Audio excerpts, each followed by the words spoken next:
Hello guys, कैसे उम्मीद करते हैं बेहतर होंगे। देखिए, नीट एग्जामिनेशन 2021 का सभी बच्चों ने दे दिया। अभी एनटीए के द्वारा टाई ब्रेकिंग प्रोसेस में नया इंट्रोड्यूस किया गया है 2021 में।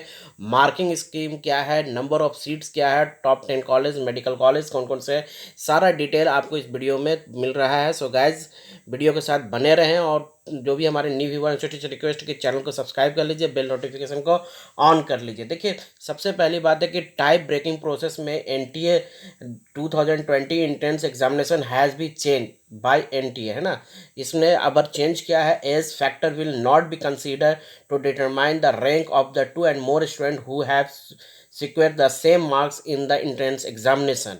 यानी इन्होंने कहा कि इस बार रैंक जो है, दो या दो से अधिक छात्रों के बीच में सेम मार्क्स अगर आ जाते हैं तो एज फैक्टर नहीं काम करेगा। जैसे इसमें इन्होंने बताया है कि if two candidate secure the same marks in the NEET 2021 entrance examination then NTA will be drive their result through the following factors. कौन कौन से फैक्टर पे काम करेगा, किस तरह से उनके रैंक तैयार होंगे, वो सारा डिटेल आपको इसमें बताया जा रहा है। पहला पे उनका रैंक जो तैयार होगा कि student who has obtain more marks in biology, यानी बॉटनी या जूलॉजी। यानी बॉटनी या जूलॉजी में जो ज़्यादा अच्छे मार्क्स लाएंगे। सपोज कीजिए दो स्टूडेंट ए और बी है और उन्होंने ए भी लाए हैं कुछ मार्क्स, सेम मार्क्स, और बी के भी सेम मार्क्स है, तब वहाँ पर क्या होगा, ये देखना होगा कि बॉटनी या जूलॉजी में यानी बायोलॉजी में कौन सा स्टूडेंट सबसे ज़्यादा मार्क्स लाया है, पहला है। फिर ये भी देखा जाएगा student who has got higher marks in the chemistry, यानी केमिस्ट्री में कौन सा बच्चा सबसे ज़्यादा मार्क्स लाया है। Student who has less proportion of the number of attempt in correct and the correct answer in all the subject. ये भी देखा जाएगा कि सबसे ज़्यादा अटैम्प्ट किसने किया है, जिसमें करेक्ट और इनकरेक्ट आंसर सभी सब्जेक्ट में उन्होंने किया है। ये तीन कैटेगरी जो होगा उसी आधार पर रैंक तैयार होगा अगर सेम मार्क्स आ जाते हैं तो। अच्छा, कट ऑफ के बारे में अगर हम चर्चा करें तो कट ऑफ इस बार भी जो है 590 प्लस होगा, सबसे ज़्यादा नहीं होगा, क्योंकि हायर क्वेश्चन इस बार मॉडरेट था। फिजिक्स का क्वेश्चन थोड़ा सा लेंदी भी था। और कोटा की अगर हम बात करते हैं तो student who manage to clear a NEET 2021 entrance examination would be eligible for all India quota, another quota offer by the state governments and institution.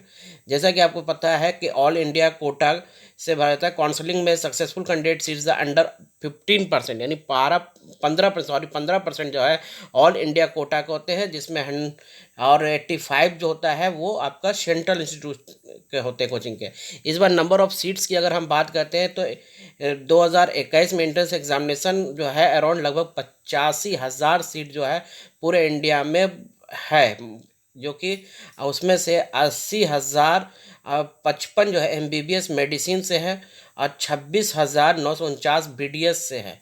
Seat the state medical को base of NEET entrance examination result, उसमें भी अगर हम बात करते हैं तो 1205 जो है एमबीबीएस सीट्स है एट द 15 एम्स में, और 200 जो है जम्पर में है JIM PR जम्पर। आयुष में अगर बात करें तो 52,720 सीट है और 25 है वेटनरी सीट्स है। अगर क्वालिफिकेशन की बात करें, मार्किंग स्कीम की बात करें, तो आपको इस बार पता है कि 720 मार्क्स है। उसके जितने भी मार्क्स जो होंगे नेगेटिव और पॉजिटिव, क्योंकि आपको पता है सही पर 4 मार्क्स थे और एक पर रॉन्ग पे 1 माइनस थे, तो वो कैलकुलेशन करके आप स्क्वायर निकाल सकते हैं। साथ ही साथ आपको एक और डिटेल आपको बता दिया जाए कि आपको सेकंड रजिस्ट्रेशन फॉर्म भी फिलअप करना है रिजल्ट से पहले। अभी क्यू एक्टिव नहीं हुआ है, साइड एक्टिव नहीं हुआ है, लेकिन ये सब आपको पहला क्या है, पर्सनल डिटेल, आपको एजुकेशन डिटेल देना है, रेसिडेंस इंफॉर्मेशन देना है, पेरेंट्स और का इनकम देखना है, और उसमें आपको जो डॉक्यूमेंट्स लगेंगे वो कास्ट सर्टिफिकेट का आपका लगेगा, और person with bench mark the disability यानी PWBD सर्टिफिकेट आपको लिखा लगेगा, क्लास 10 का सर्टिफिकेट लगेगा और सिटीजनशिप का सर्टिफिकेट लगेगा। यानी ये आपके ये सब सर्टिफिकेट आपको पहले तैयार रखना है। सर्टिफिकेट फिर से एक बार सुन लीजिए, जिसमें आपको पेरेंट्स का इनकम का आपको लगेगा, प्लस आपको सर्टिफिकेट आप लगेगा, प्रश्न जो भी है PWD सर्टिफिकेट लगेगा, क्लास 10th का सर्टिफिकेट और क्लास 11 का सर्टिफिकेट और इन सिटीजनशिप, ये सभी चीज़ आपके डॉक्यूमेंट्स लगेंगे। सो रजिस्ट्रेशन का आप जल्द से जल्द कर लें। फेज़ 2 का रजिस्ट्रेशन हर हाल में जल्द से जल्द कर लें। आपको पता है कि इस बार 16 लाख बच्चे स्टूडेंट जो है नीट एग्जामिनेशन को 12 सितंबर को अपेयर हुए थे। ये डिटेल है जो गाइस, अगर आपको कोई कन्फ्यूज़न हो तो कमेंट्स में करेंगे तो उसका जवाब ज़रूर देंगे। जय हिंद, जय